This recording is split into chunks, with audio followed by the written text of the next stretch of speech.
When we talk about anti-colonial movements in Africa, people that paid the price for our freedom in Africa, we seldom hear the names of women. We hear names like Moshood Abiola, Mandela, Lumumba, and the likes, but the name of women doesn't come up. And if it comes up, just a few women, maybe Moshood's wife, like Kudirat Abiola. So where are the women? Is it that the women did not have a part to play in the fight against colonialism, or is it that they are just not being mentioned? Today, I'm going to be telling you the hidden roles of women in anti-colonial movements, during anti-colonial movements, in anti-colonial movements, and after anti-colonial movements, and the roles they played.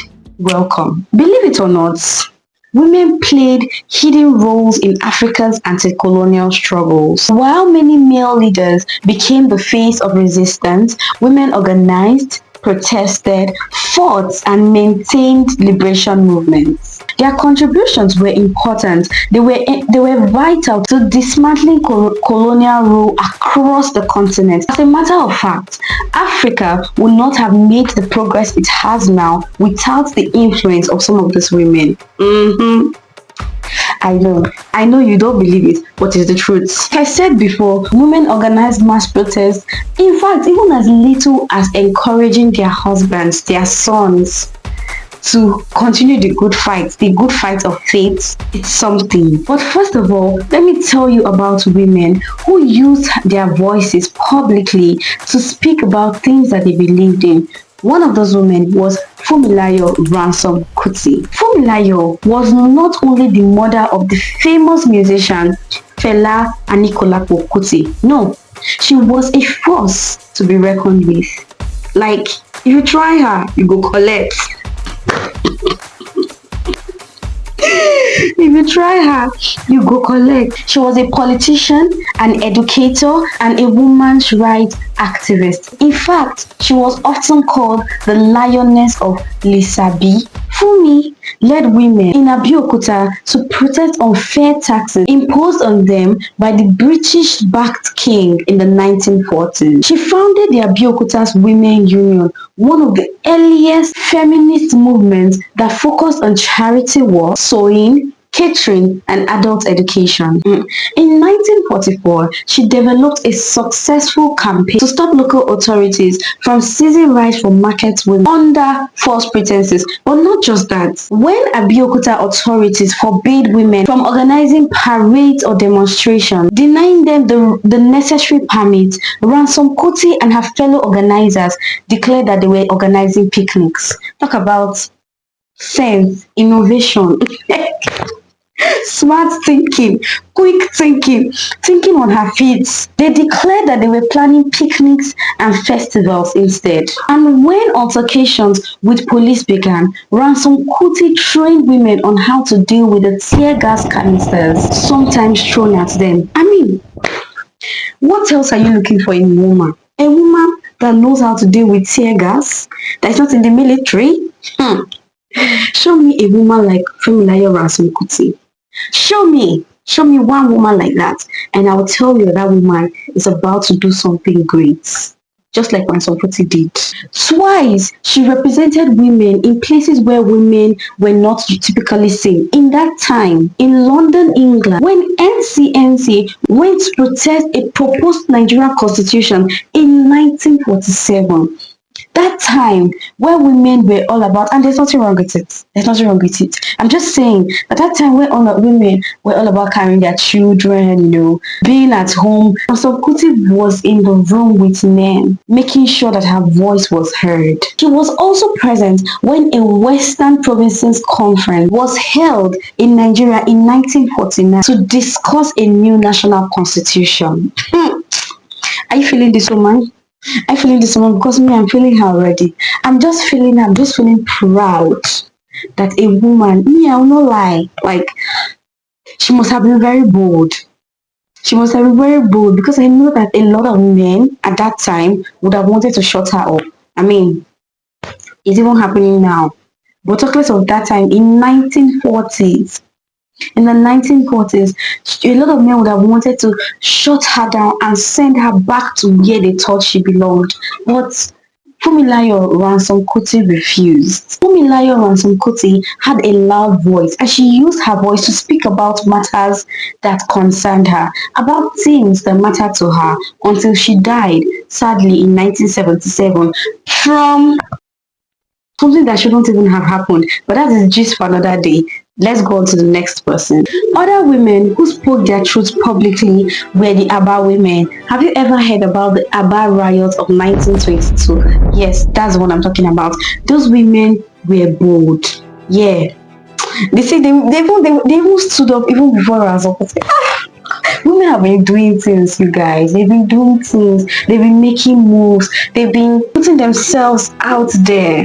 So why is it that when they talk about anti-colonial movement, they don't really mention women as such? Why? That's something we have to change, actually. In 1929, thousands of Igbo women and Ibibio women launched the Aba Women's War or Women's Riot. This wasn't just a protest, it was a movement. Over 10,000 Igbo and Ibibio women challenged British imposed taxes and mail warrant chiefs. Armed with just songs, dance, and their strategy, they shut down colonial operations for weeks. It was one of the first major anti-colonial risings, and yet it is barely mentioned. Now let me tell you how this riot started. The Aba Women's War or the Aba Women's Riot started because of a disagreement between a man and a woman.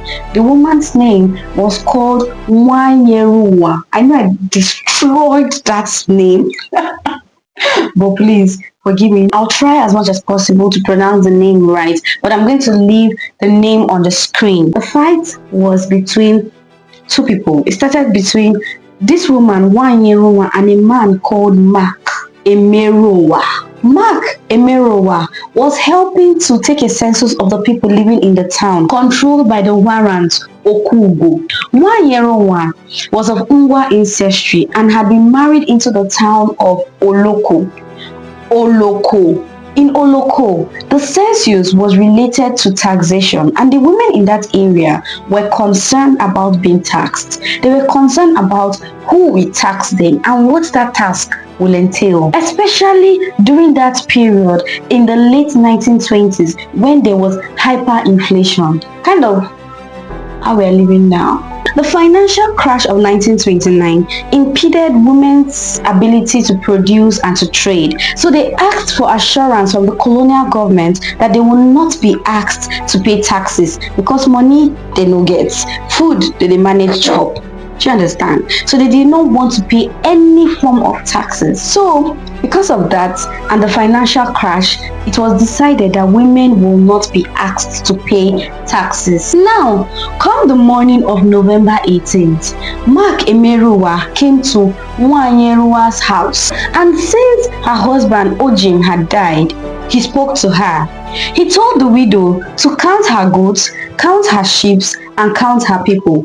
Now, Wanyeruwa understood this as, how many of these things do you have so we can tax you of them? When she heard that, she was angry. She replied by asking him, was your widowed mother counted? Meaning that in traditional Igbo society, widows don't pay taxes. Of course, I know that Max must have been offended because let's be honest, that was an offensive statement. So, of course, an argument ensued and Mark Emeruwa grabbed Wanyeruwa by the throat. Wanyeruwa now went to the town square to discuss this thing that had happened to her, this unfortunate incident that had befallen her with other women who incidentally were also at the town square holding a meeting because of the issue of tax on women. Because of what had happened to Wanyeruwa, the women felt like they too will be taxed, because you don't have to wait for somebody that's, as in, when you see something is happening close to your neighbors, you don't have to wait until the thing happens to you. You get so they didn't want to wait until they now come and be taxed. So they decided to invite other women by sending leaves of palm oil trees from other areas in the Bende district, as well as from Umuahia and Ungwa. Almost 10,000 women gathered and protested at the office of Warrant Chief Okugu, asking for him to resign and asking for a trial. To do this, the women protested by singing and dancing. Hey, that would have been a sight. I'm telling you, that would have been a sight. But let me tell you, women, when they make up their minds to do something, just know that they are going to achieve, because they pestered the warrant chiefs until they surrendered their insignia of office and resigned. Unfortunately, 55 people lost their lives during the protest, but till date, it remains one of the most prominent protests held by women. A protest where their only weapon was singing, dancing, and strategizing, like, what are we going to do? When are we going to do? How are we going to say this? When are we going to say this? Just that, and they achieved their aim. But in case you think this is not good enough, women didn't just protest. They also took up arms and served as spies and messengers, fighting directly in liberation wars. In case you do not believe me, one of the women was Josina Michel of Mozambique. When men were praying for strength, they were praying for courage to take down the opposition, one woman was ready to take down the enemy. And that woman was Josina Michel of Mozambique. She was a leader in Frelimo. In case you don't know what Frelimo is, Frelimo was Mozambique's liberation movement. She received military training and led women in the fight against Portuguese colonialism. At the young age of 15, only 15 years old, while some of us were reading novels and playing with dolls, Josina became active politically by joining clandestine groups that stood against colonial rule and fought for the freedom of the country. But let me tell you, it wasn't even as if she was doing all that and they were looking at her like, this is a woman, let's not vote her. No! Josina was arrested several times, but that did not deter her. That did not stop her from fighting for what she believed in. It did not stop her from joining fellow freedom fighters to stand and fight for her country. By the tender age of 20, she was holding significant authority within Frelimo, helping them in their fight for independence, and she even underwent military training at 20. Wonders at 20. Let me tell you. At 20 years old, that was quite young. Let's just be honest. That was quite young. She was married to the first Mozambique president, Samora Machel, but sadly and unfortunately, she died at the tender age of 25. But we can all agree that her life was impactful. I mean, they always say it's not how long, but it's how well. And look at a lady of 25. Oh my god, a lady of 25. She achieved so many things, and her name will forever remain in the history books, because what she did, hey, even me, I cannot do it. I'm just gonna be honest. Even me, I can't do it. Let's not forget Lala Fatima of Algeria. Though originally from North Africa, she led armed resistance against the French in Cabelle.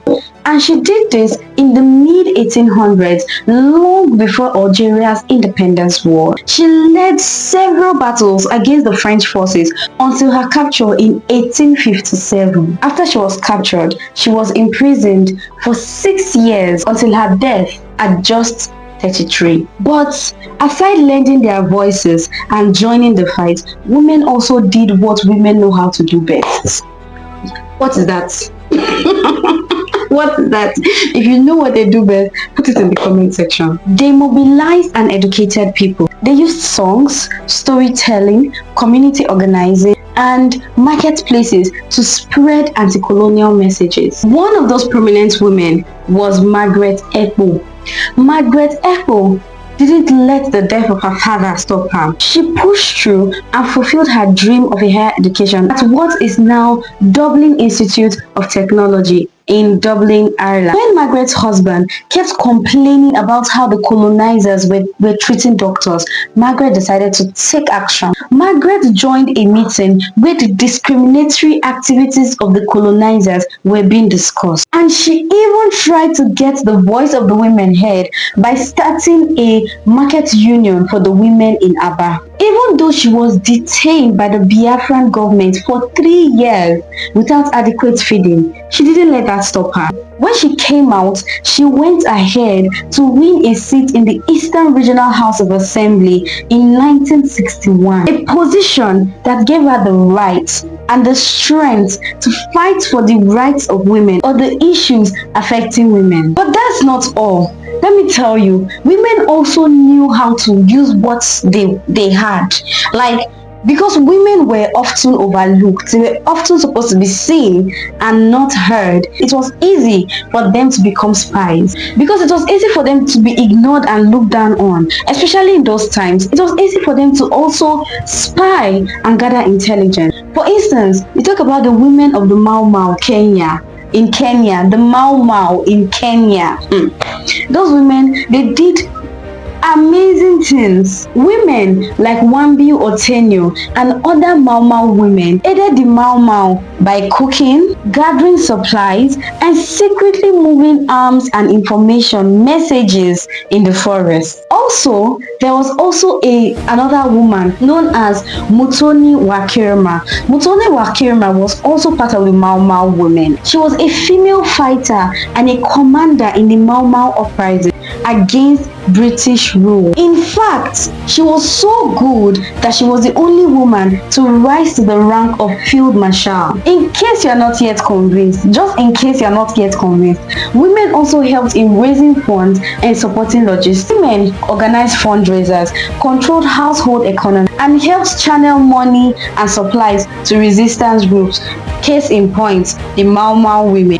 Many unnamed South African women in the ANC Women's League and the Federation of South African Women supported the movement financially and logistically, while their male counterparts, some of them were sadly in jail, while some of them were sadly hiding. They were sadly hiding. Another important thing that women did, which is easily overlooked or sometimes overlooked, is that they helped in preserving our culture. They told stories and tales that helped preserve our indigenous cultures and identities. Women helped to resist colonial cultural erasure by teaching their children their languages, their spiritual beliefs, and their cultures. So those of you that know how to speak your language, those of you that know your culture, those of you that know the traditions, that you say in 1988, in 19 who did you learn it from? Who did you learn it from? Your mother, or your mother's mother's mother, or your mother's mother's mother's mother. Women also helped in preserving the culture. If not, now you may not even know. You may not know what your ancestors used to do. A good example of this is your mothers. Like I've said, your mothers, your grandmothers, your great-grandmothers, your great-great-great-grandmothers. But one popular figure is Nana Asmau, a woman that though she lived before colonialism fully took root, her legacy as an Islamic scholar and educator inspired resistance to British cultural domination in northern Nigeria. But it didn't stop there, because women didn't also only participate in pre-independence, they also participated post-independence. A lot of them participated in post-independence activism. Even after independence had been won, women pushed for political inclusion, land rights, education, and equality. Albertina Sisulu of South Africa was one of those women. She was an anti-apartheid leader and co-founder of the ANC Women's League of South Africa. She continued the fight for equality even after apartheid had officially ended. So let's get to the question that I've been asking myself, and the question that I bet you've been asking yourself while this video has been on. If women contributed this much, if women helped in changing the game, changing the narrative, changing our story as Africans, Then why aren't they mentioned as often as they should? Why were their roles hidden? I don't know everything, so I'll just mention but a few. But if you know, please educate us in the comment section. Because me self, I was just wondering that why are women not being celebrated? Why are they not being celebrated? Because women have been fighting since. Let me tell you, when a woman's husband goes for war, you think he's the only one fighting? She's also at home fighting. She's fighting so that her children will eat. She's fighting that her children will be safe. She's fighting that the children will not forget their father. She's fighting that things will be alright. That's when the man, hopefully that he survives, he'll be able to come back to a home. But that's not it. That's not all. I know that they cannot really mention all these things in the books, but at least the few women that we've spoken about today that actually went outside the safety of their home to fight alongside the men, to do one or two things to help gain us our independence, fight colonialism, should be honored and recognized more than they are now. And looking at it, I feel like the reasons why that's not being done at the moment, or done as much as it should be, is because of one, patriarchal leadership structures that often excluded and exclude or minimize women's contributions. Also, colonial reports and media that ignored women's efforts and focused instead on male military and political figures.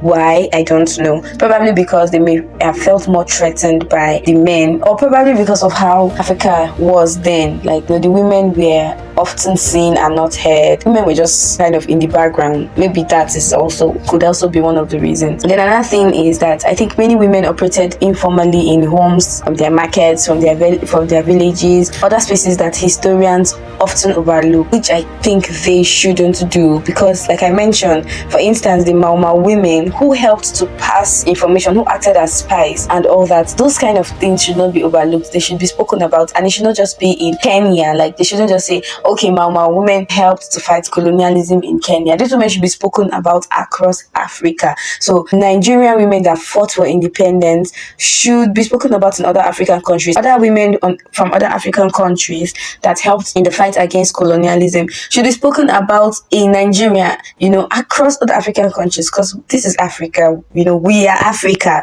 So we need to learn to start celebrating ourselves and learn our culture across the board. I think it's time that we rewrite this narrative to honor not just the heroes but the Sheroes as well, because it's very important. Look at somebody like Kudirat Abiola, who lost her life in the process, and a lot of women as well, like I've mentioned, lost their lives, and some of them that I didn't even mention, and some that I may not know of as well, that may have lost their lives in the process. So if you've heard of any of these women before, drop their name in the comments, and if this is your first time hearing about them, share this video, let their names be known, because behind every revolution there was a woman. Regardless, whatever it is, no matter how small her contribution was, even if it was to whisper encouragement in the ears of her husband or in the ears of her son, women played multiple roles in delivering our independence to us. Thank you for watching. I'll see you next time. Bye.